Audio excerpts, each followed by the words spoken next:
Hello. So आज आहे ना, आम्ही चाललो आहे बाहेर कारण सत्यमला 4-5 दिवसापासून खूप जाम होतं. त्याला चिकन पॉक्स झालं होतं. मग तो म्हटला, "आई मी घरात खूप बोर झालो. चल मला पण येऊ दे तुझ्यासोबत." मग त्याच्यामुळे मग आम्ही मॉलमध्ये आलो. मॉलमधली खरेदी वगैरे करून घेतली. परत येताना मग आंबे वगैरे पण घेतले मुलांसाठी आणि माझं तुळशीचं जे झाड आहे ना, ते सारखंच जळून राहिलंय पुण्यात आल्यापासून. काय झालं काय माहिती.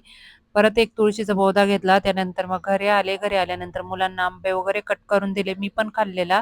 सायंकाळची देवपूजा वगैरे पण आवरून घेतली आणि मुले म्हटले, "आई आम्हाला थोडीशी भूक लागली." मग त्यांना मी पोहे वगैरे बनवले आणि मग पोहे बनवून झाल्यानंतर मला आहे ना माझे ते तुळशीचं पौधा आणलं ना म्हटलं ते ना आपण कुंडीमध्ये लावून द्यावं. तर मग ते चांगली माती मोकळी करून घेतली यावेळेला चांगली आणि मग व्यवस्थित तो पौधा लावून दिलेला. बाकीच्या झाडांना पण पाणी घातलं. रात्रीच्या वेळेला मी राजमा पण भिजत घालून दिला सकाळच्या भाजीसाठी आणि मी काजू आणि बदाम एकाच बरणीमध्ये भरून ठेवलं कारण माझ्याकडनं एक बरणीच फुटून गेली. आता दुसरी बरणी घेईपर्यंत एकत्रच ठेवून देईल आणि मग घेईल नंतर दुसरी बरणी.